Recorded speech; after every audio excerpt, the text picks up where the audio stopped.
Hello, future viewers.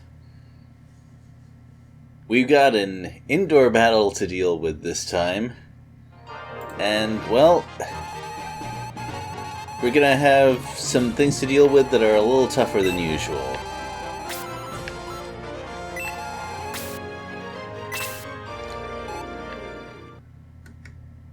I realize that we can't have ancient civilization stuff absolutely everywhere, but I still miss the lasers that were in Shining Force 1.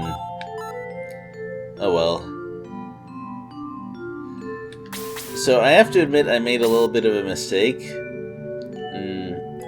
I kinda diversified the things that I recorded, and thus, when I tried doing this map, I played through but made a mistake with the settings, and as a result I had to go back a bit and play through the last map or two again off camera.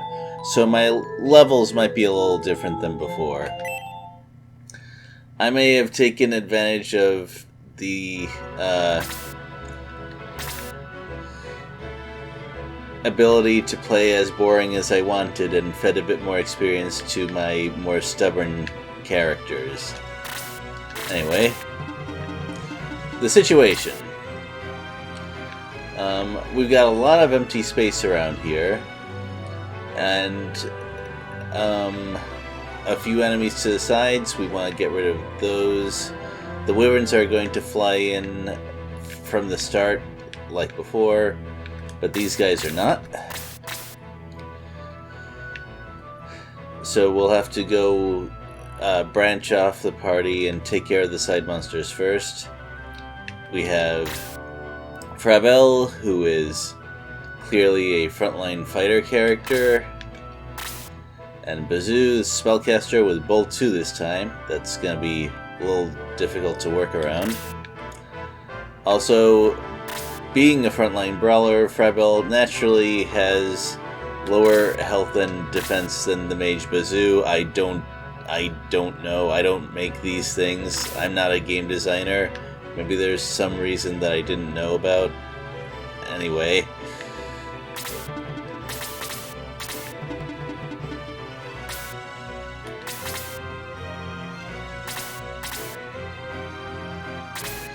So, first thing we have to deal with is these monsters from the right. This guy is technically new, but really no significant changes that we need to worry about.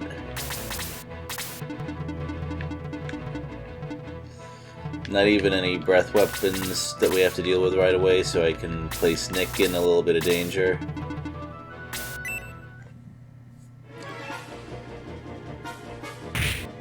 I mean, these guys do hit a little bit hard, but we still get that 15% defense bonus from perfectly flat ground, which seems to be a Shining Force tradition.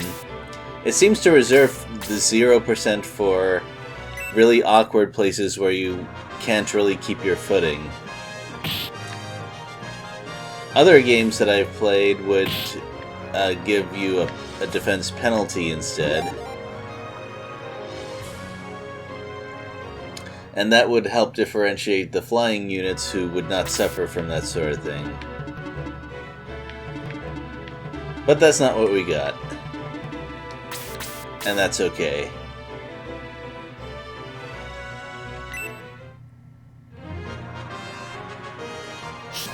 Right, so we don't have to worry about bunching up around here. There aren't any mages nearby. And when the wyverns move in, I'm going to use a little bit of a trick, which is to put a more vulnerable character in front with a person to either side so that only one wyvern can attack, and that will prevent them from possibly using dual breath weapons and killing off one of my characters. Well, in theory. But I'm fairly sure it will work.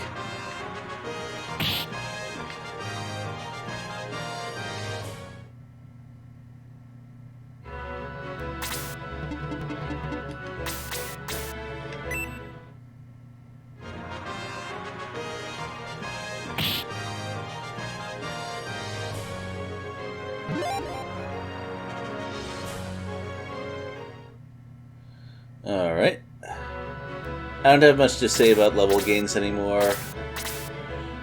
I pretty much have what I need for the rest of the game, I think.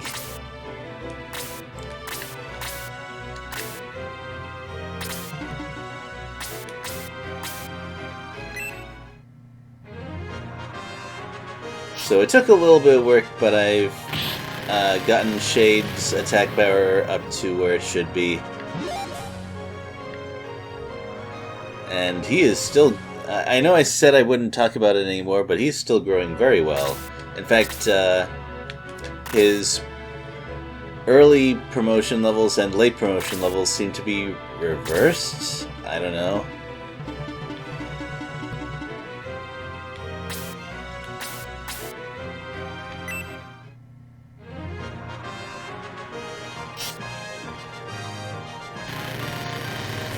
Oh, that's a little unfortunate, but it's okay. Not everything has to work out. We have plenty of backup.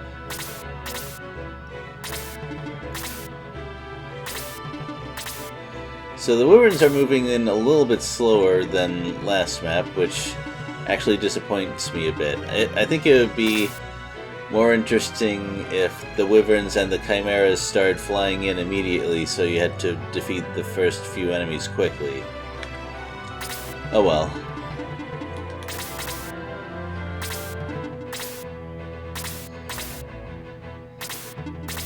So since nothing else is going to happen for a little while, I guess it's time for the off-topic discussion.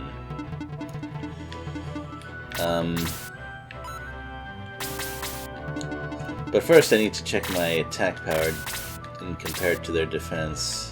Boots shrunken. Yeah, she's not gonna deal quite enough damage to beat the Skull Knight, but that's okay. Mayfair does not really need that.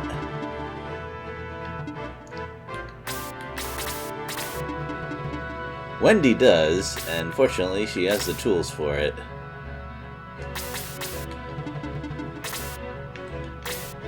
Alright, yeah, this'll work out.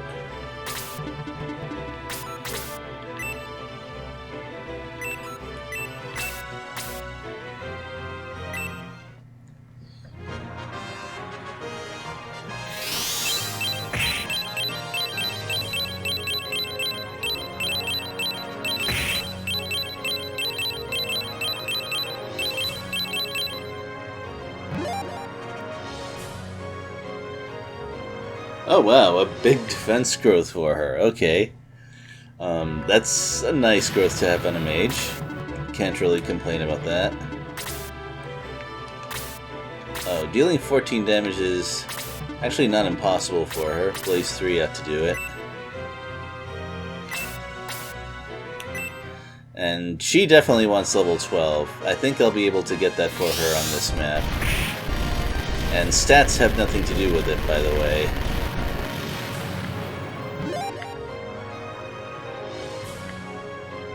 That's what the big deal is. I think she can cast that twice still. So, you're familiar, of course, with the area of effect of Bolt 2. It doesn't look like we'll be able to take much advantage of it on this map, but you never know what the future might have.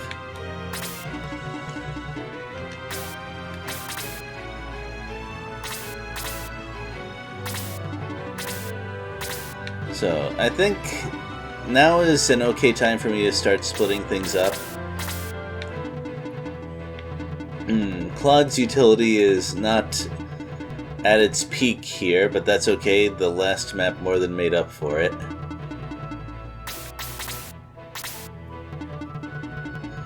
Yeah, so let's be aggressive.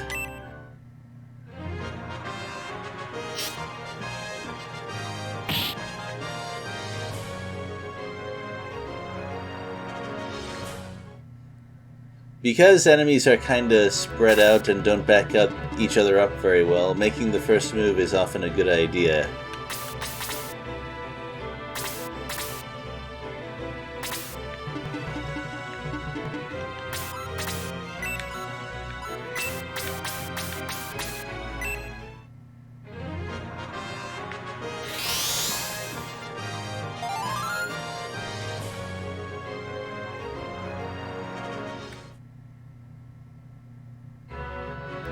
That seems like something that I should have mentioned much earlier.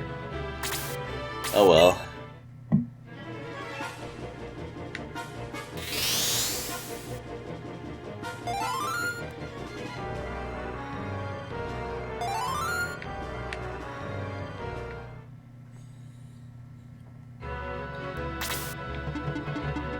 Yeah, Aura 3 has the potential to be an incredibly efficient spell. However, it's unlikely that I'll ever get access to it in this playthrough.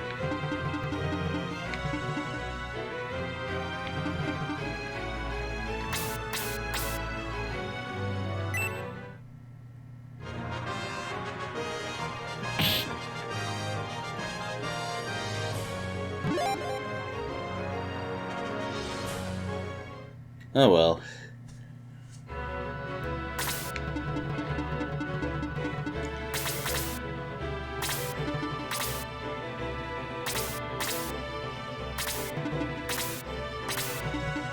Yep, that confirms it. So, not only does Bazoo have a rather intimidating area of effect attack spell, but he gets double turns. Frabel also gets double turns. So I want to be careful about placing Wendy. The Executioner has the Evil Axe, which has a nice little picture for it, but I don't have any plans to use that thing. Like, Roos is not like the mages. A demon weapon is not really necessary for him to do a lot of damage to monsters. So I think I better just have these 2 or 3 or 4 wait. Yeah, one. Yeah, they're gonna attack soon. So I can just sit it out for now.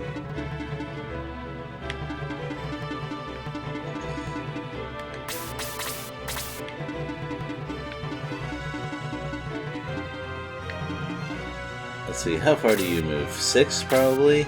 Oh, 5. Alright, well, it's not the end of the world if Stock gets attacked.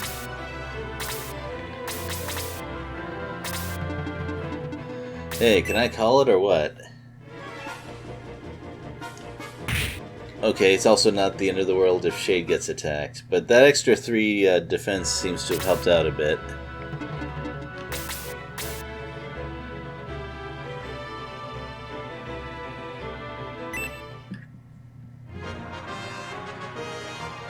Oh, I forgot to give him the Atlas Axe. I should fix that.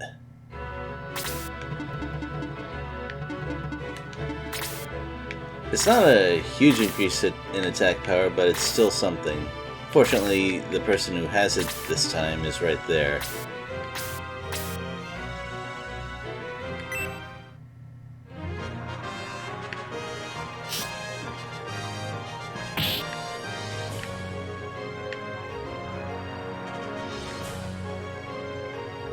And I'm gonna need that Atlas Axe for the bosses, I think.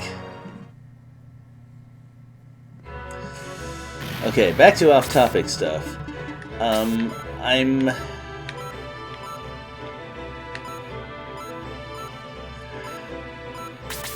going to pick up something new for the holidays, which is Ring Fit Adventures. I think that my current fitness can be correctly described as a gamer body, and this seems like a reasonable tool to help deal with that. I will keep my loving audience informed of its effectiveness as time goes on. Okay, come on, I know you guys are gonna move eventually.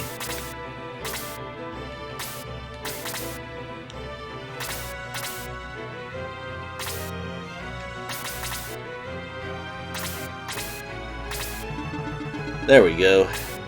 Alright, so Cray is definitely considered a vulnerable target, so my plan seems to have worked.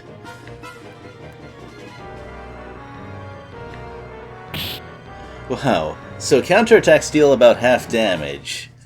So that amount of damage from a counterattack is pretty impressive. Uh-oh.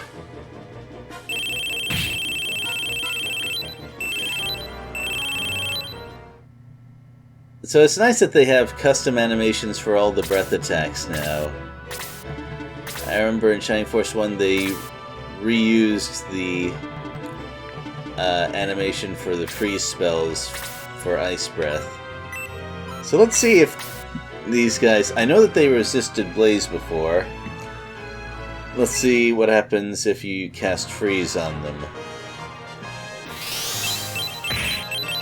They seem to be vulnerable to it.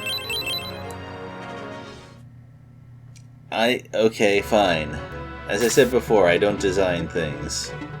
I don't know how things work or why.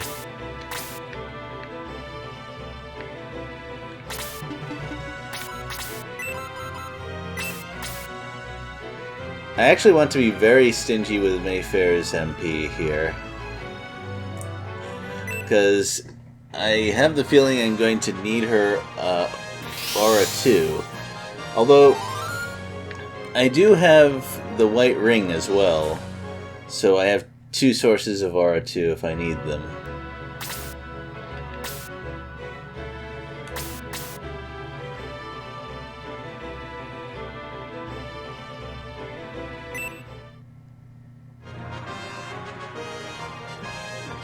Oh, okay, so wyverns are dangerous enough that that's actually a pretty big deal.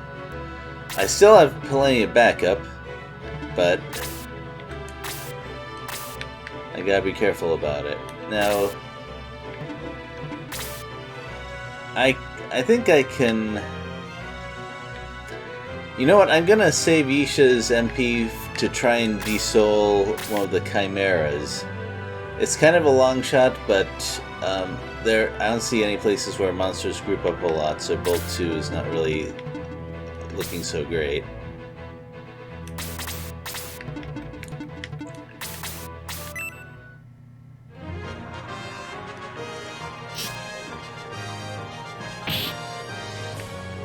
Ooh, Randolph is doing really well.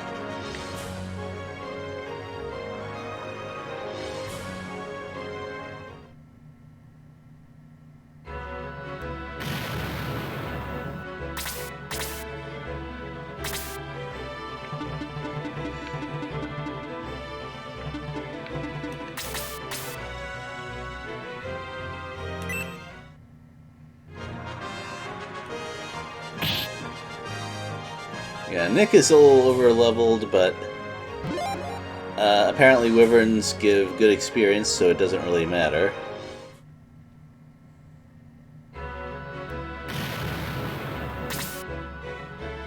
So, time to advance on the chimeras, and also, let's not forget to equip the Atlas Axe.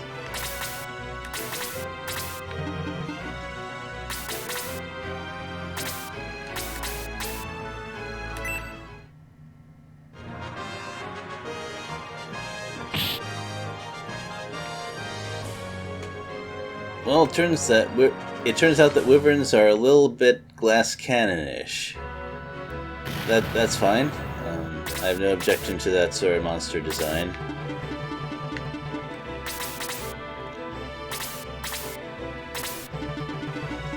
Oh wow, those guys are really twitchy.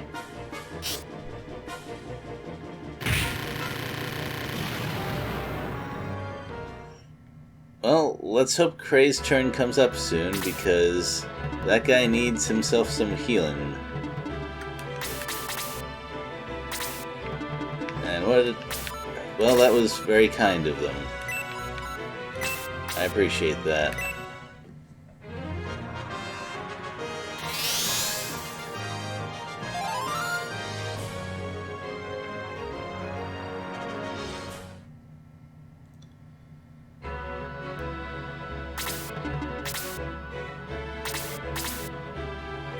Let's see if the other assassin also charges forward.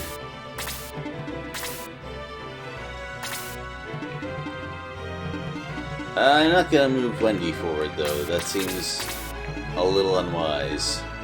Also for Claude, because, well, yeah,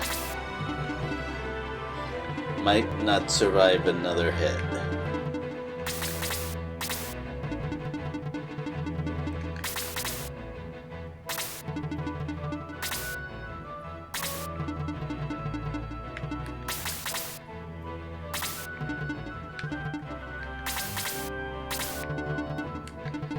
Alright, so let's check their movement. Alright, so they should move forward and attack pretty soon.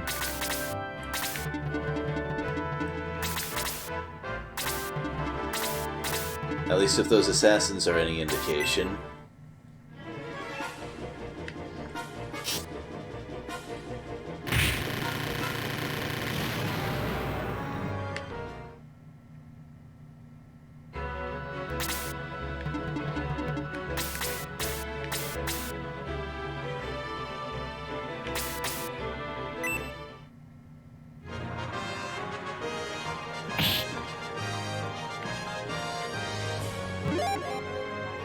Alright, looking good, and Stock can shoot back and finish that one off.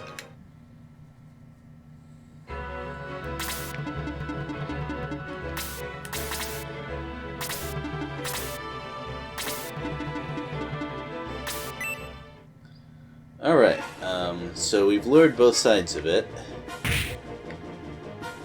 We got pretty lucky with the Chimera attack, but I'm not gonna count on another one of those.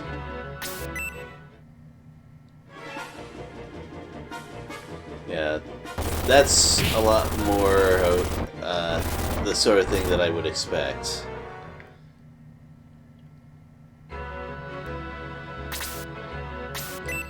Oh, okay, I got an unlucky turn rollover. It's a good thing I healed with Cray instead of looking for it to punch, right?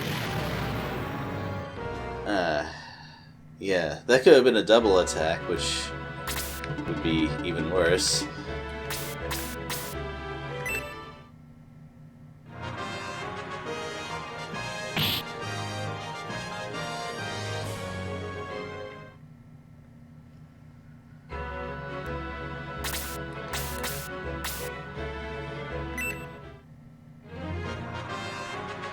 And I need to have someone move in to take that assassin's place, because I don't want the other assassin to move forward and do the same thing.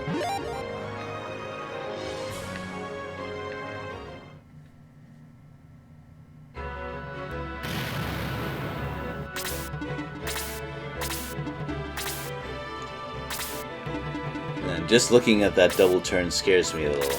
Alright, let's try the D-Soul on the one that's on the wall tile, because that seems like more of a pain to deal with.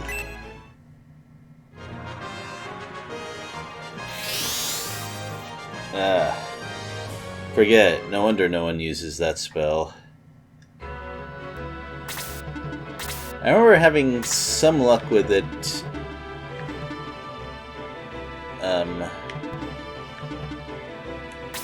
in the Game Boy Advance version.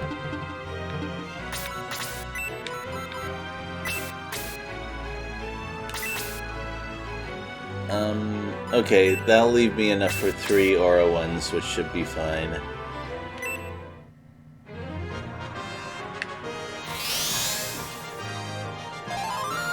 I used the wrong healing spell, didn't I? Well, that's a problem.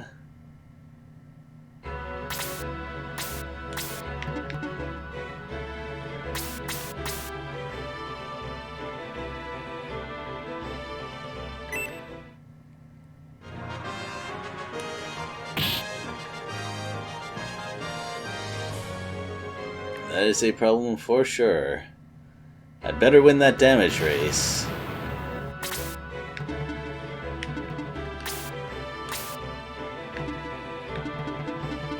Alright, I'd like to start moving back and get ready to join up with the other team for the bosses.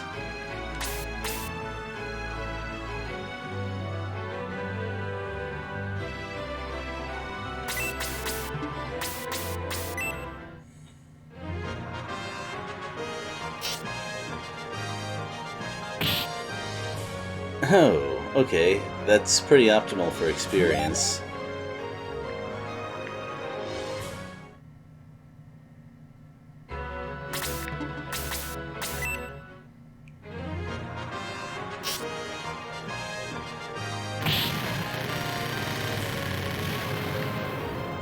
Dang, that okay.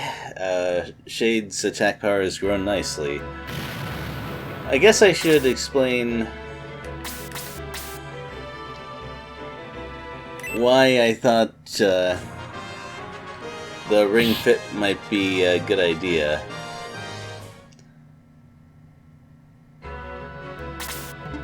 Uh-oh. Yeah, if I had somehow healed Claude a bit earlier, I would have less of a problem now. But that's okay.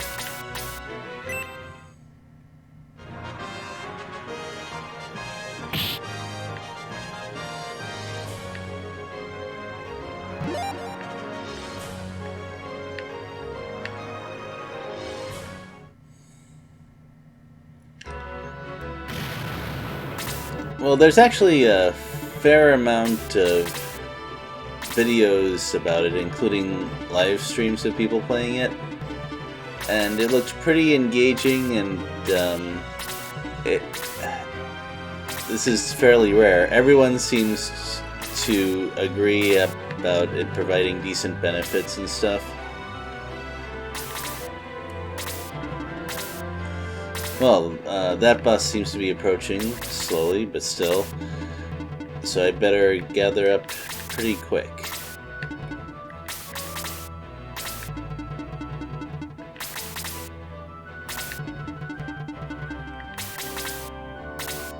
I don't think I'll need absolutely everyone to deal with her, but it's best to be safe.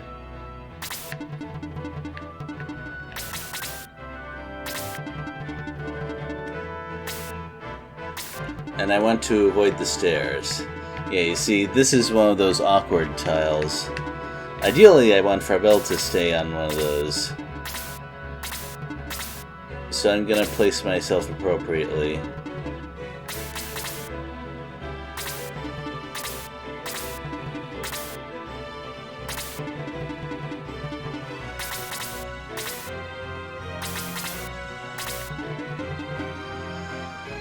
Alright, Randolph is going to have some trouble taking hits from her. Let's see, 58? That's pretty hefty, versus 38? That seems a little iffy. Oh, not moving? Well, maybe Nick will change her mind.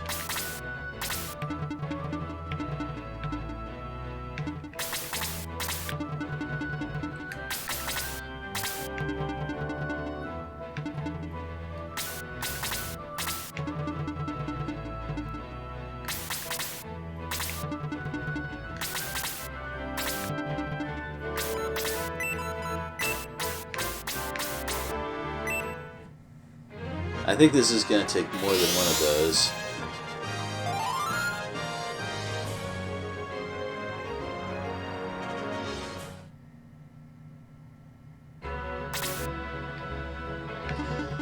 I think the heal spell is a little bit overpriced for what you get if a character also has access to aura. Like, heal 3 costs 10. But Aura 2 also costs 11, and that will restore a lot more. I think maybe if heal went 7 and then 10 for a full heal, that would be good.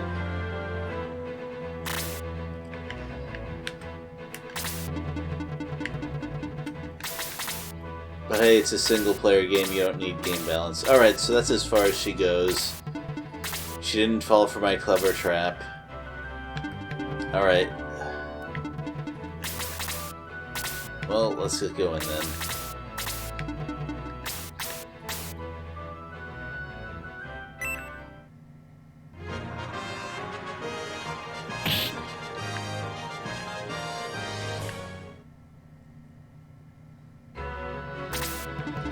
I mean, considering that the last frontliner boss we dealt with was tougher than her, well, I actually kind of don't like that.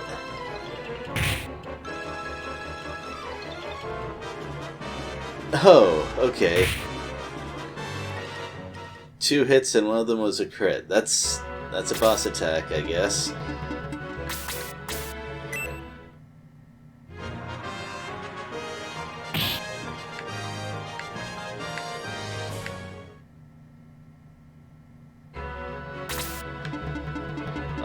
Not quite.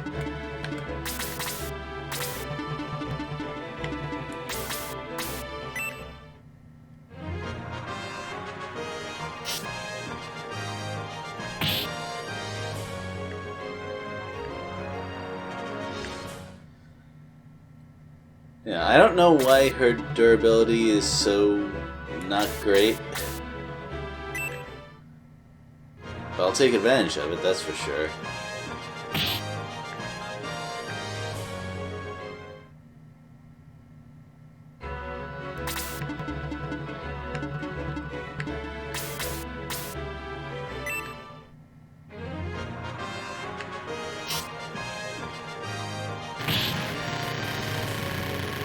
My main concern was that the evil bishop might get a turn and heal her, and thus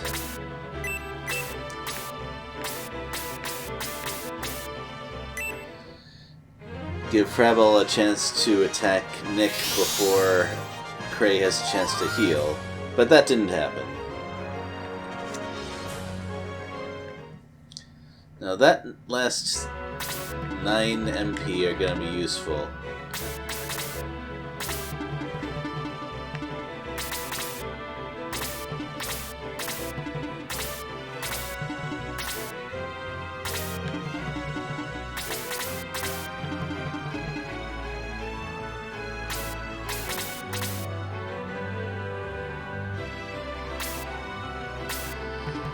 You know what, I don't actually think I need to do anything. Let's just start the attack.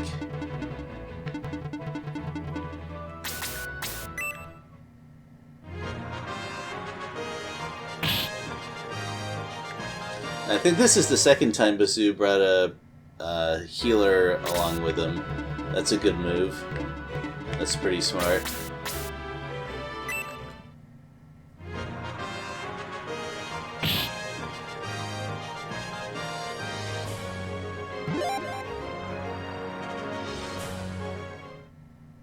Unfortunately, the evil bishop did not seem to be very smart because he didn't hide behind the boss.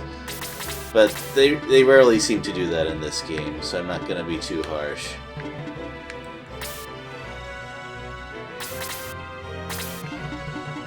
Alright, let's set ourselves up in anti-bolt formation.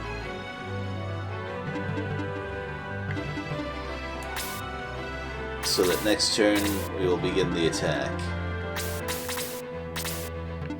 Yeah, anti-bolt formation is a little more complicated, but it can be done.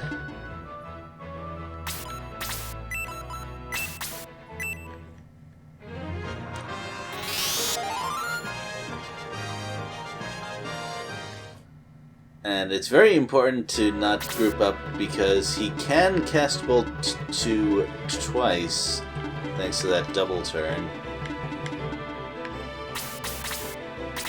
I'll be very careful about that. Man, my formation looks weird though.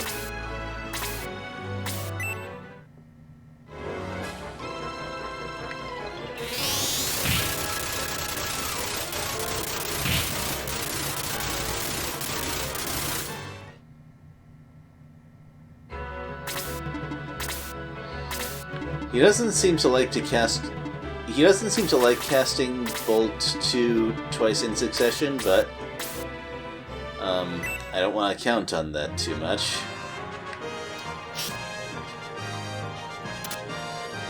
Oh, that's a problem. That was a pretty strong attack right there that I didn't get. I think I better move Nick back. I don't want to risk anything here.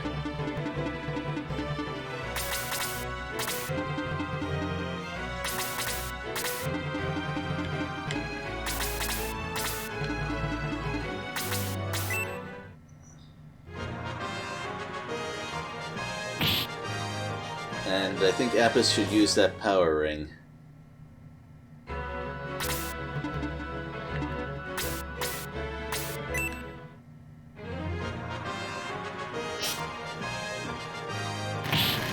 So I briefly mentioned earlier that Shining Force does not seem to have as much of a problem with technology as other JRPGs that I've played, where it's usually the evil mechanized empire.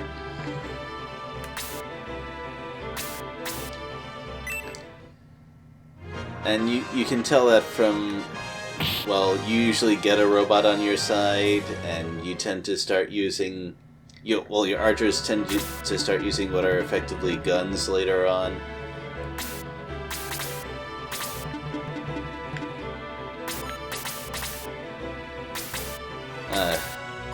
Maybe I should have brought healing items. Oh well.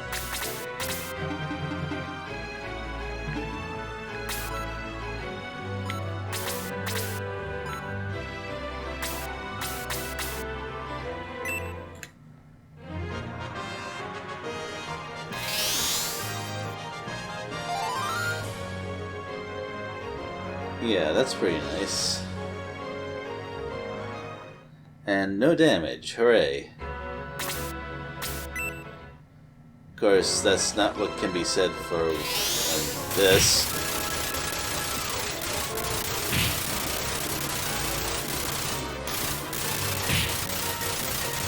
I think that now is just about the right time to have just everyone rush forward. Okay, this is kind of what I expected. He casts once and then uses the other turn to attack. That's... I don't know what to say about that.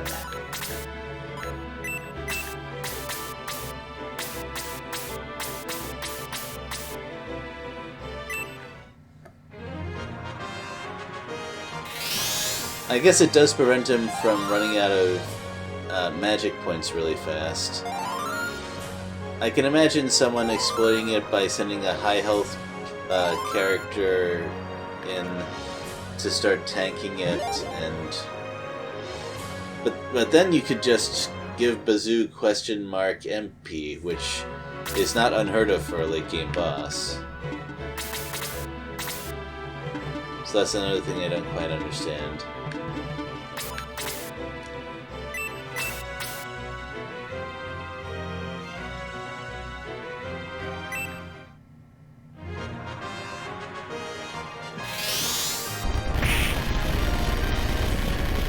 Yeah, well, I kind of figured he would resist magic, but what else am I gonna do with it?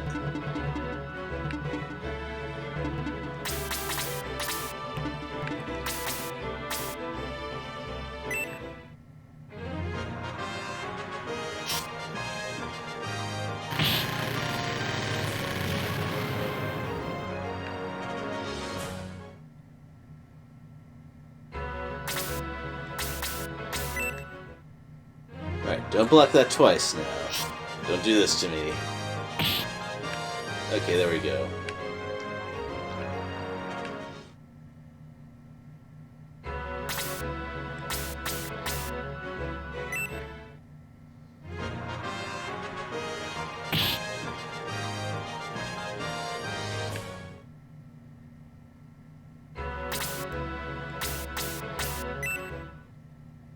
Come on, give me big numbers. Well, that's okay. I guess attack kind of scales differently than I thought it would.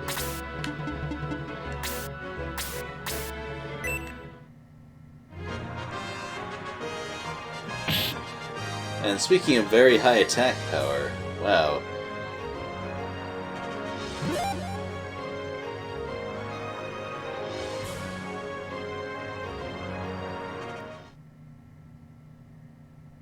Well, that seems to have settled that.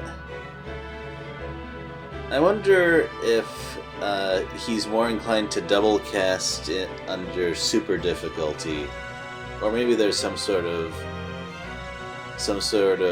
ROM hack that changes behavior. Though ROM hacks are a little less common for Sega CD games. Oh.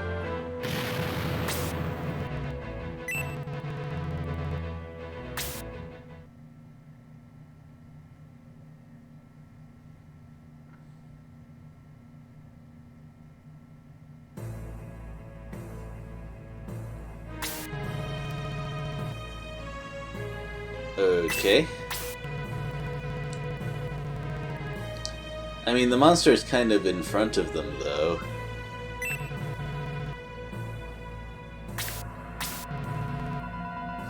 Yep, yep.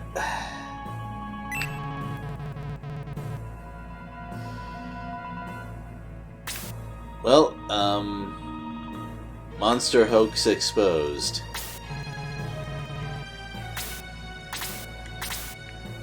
Well, we are obviously in a hurry, but, I think that's it for now. We'll see how this map plays out next time.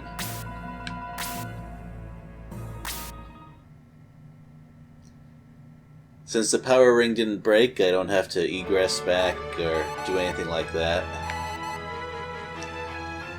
So, see you later, everyone. Bye.